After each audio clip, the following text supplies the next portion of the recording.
तो आ गए सब। तो आज हम अपना गर्म सरिया बचपन के उन यादों के कुएं में घुसेड़ेंगे जिस कुएं में आज भी हमारी पुरानी यादों के चमगादड़ सोए हुए हैं। तो आओ यार सब मिलकर उन चमगादड़ों को उंगली करते हैं और एक बार फिर ताजा करते हैं बचपन की वो यादें, वो कार्टून्स जिसको आजकल बर्गर लोग एनिमेशन कहते हैं। यार हमारे वक्तों में तो एनिमेशन नहीं होता था, सीधा सीधा कहते थे कि कार्टून देखना है भाई। तो पहले सरिया घुसेड़ेंगे बोबरेमोन, मेरा मतलब डोरेमोन के पिछले हिस्से में। तो इस कार्टून में एक नोबिता नामी लड़का होता है, आए दिन इसके आंड में कोई किसी ने उंगली की होती है। कभी टीचर इसको डंडा दे देता है, कभी बाहर खड़े लड़के इसको झाड़ियों में ले जाते हैं, कभी इसका मुंह पानी में देकर कोई पीछे से बिजली प्रोड्यूस करने की कोशिश करता है। तो हम देखते हैं कहानी के उस साइड एक जादूनुमा चीज इनके घर में पल रही होती है जिसको बिल्ली का गेटअप दिया होता है। यार बिल्लियों ने भी प्रोटेस्ट किया था कि क्या बकवास है, हम क्या दिखाया जा रहा है यार, बिल्लियों की तो हीन हो रही है यार, सुअर को बिल्ली का गेटअप दिया है। अगर साफ साफ बात करूँ तो ये बिल्ली और सुअर का मिक्सचर है। तो इसका नाम होता है डोरेमोन। आए दिन नोबिता इसके सामने रैंडी रोना करता है। डोरेमोन आ गया लौड़ू चंद। हाँ बोल, आज किसने तेरी गांड में डंडा डाला? डोरेमोन शिजुका को पटाने के लिए गैजेट देना। हाँ लल्लादीन का चिराग हूँ ना मैं, तो मेरी गांड घिसेगा और मेरे पेट से गैजेट निकलेगा। कभी कहता है कि मैं बैतुल खला में मूत रहा था, फला ने मेरी मूंगफली का फोटो लिया और इंटरनेट पे पोस्ट किया कि smallest thing in the world, और आज भी वो फोटो ट्रेंडिंग पर है। कभी कहता है कि मैं झाड़ियों में हग रहा था और किसी ने मेरा अंडरवियर और पतलून चोरी कर लिया, और शिजुका ने मेरी काली आंट और इस पर घने एक काले बाल देख लिए। अब शिजुका इस कार्टून की वो औरत है जो हमारी क्रश हुआ करती थी, जिसको देखकर आए दिन नोबिता का कड़ा हो जाता था दिल में अरमान। और तो और हमारा डोरेमोन भी अपने आगे तकिया रख देता था जब भी शिजुका इनके घर आती थी। तो आते अपने टॉपिक की तरफ। अच्छा, तो नोबिता लगा होता था डोरेमोन के उठाने में, और आगे से डोरेमोन भी किसी इस्लामाबाद के बर्गर बच्ची की तरह नखरे दिखाता था कि जाट डोर जा तेरे पैन के हर दिन तो अपनी कुली आंट लेकर आ जाता है यार, और एंडी रोना स्टार्ट कर देता है। यार फिर इन लोगों में डील हो जाती थी कि नोबिता को हर दिन देनी पड़ेगी कुकीज, और फिर हम नॉन सेंस चीज देखते थे कि डोरेमोन के आगे एक पोटली होती थी कैंगरू जैसी, जिसमें मुश्किल से एक गुडलीप का पैकेट आ जाए, लेकिन उसी पोटली से बनी हसार किले के दरवाजे निकलते थे, क्योंकि कार्टून के प्रोडक्शन वालों को पता था कि इंतहाई चुंटिया बच्चे हमारी कार्टून देख रहे हैं। कभी पंख की नुमा चीज अपने सर पर लटका देते थे और प्रीमी लोगों को हला का सैर करवाते थे। ये लोग एलॉन मस्क का होल खोल गया स्पेसएक्स बनवाते शिजुका को तो प्री राइड करवाते थे कि चलो चांद पर कहीं ना कहीं झाड़ियां तो होगी, शोगल मेला लगेगा, काम का काम हो जाएगा। यार बचपन में तो हम समझते नहीं थे, लेकिन जो टर्क इस कार्टून ने दिखाया है ना, मैं बता नहीं सकता। कभी शिजुका उसके घर से बरामद, कभी शिजुका इसके घर से बरामद। यार हमारे जहन में तो ये आता था कि चलो बच्चे खेल रहे होंगे, लेकिन अब थोड़ा थोड़ा समझ में आ रहा है। और बचपन में तो हम ये सोचते थे कि जो हमारे पास औजार है वो सिर्फ मूतने के काम आता है बस, लेकिन आज जब भी मैं इस कार्टून को देखता हूँ तो मेरे अरमान खड़े हो जाते। अब बात करते हैं जियान और सुनियो की। अब इस कार्टून में सुनियो जो होता है वो एक अमीर बाप का एक लौता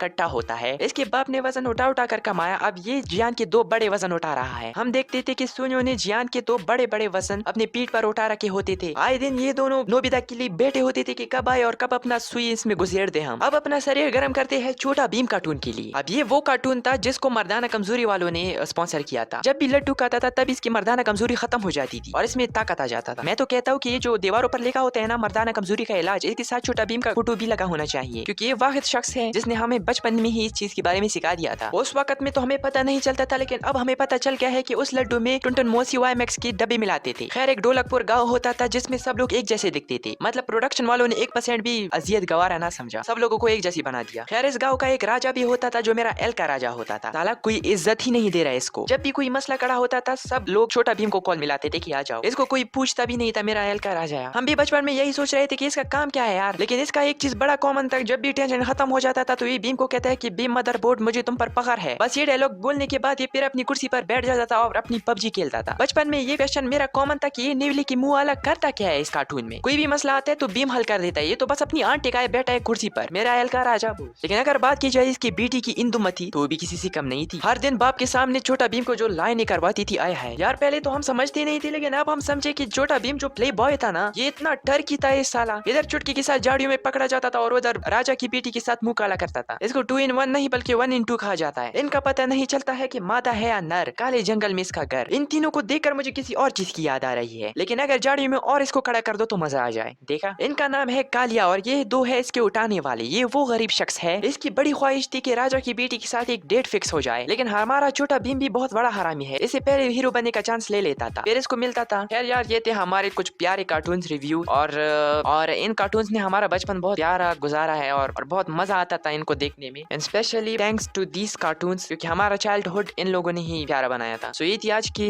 वीडियो। अगर आपको वीडियो अच्छी लगी हो तो यार लाइक करो ना, और अगर चैनल पे न्यू हो तो चैनल को सब्सक्राइब जरूर करना है आपने। मिलते हैं नेक्स्ट वीडियो में, तब तक के लिए बाय। बसंती इन कुत्तों के सामने मत नाचना, सांभा।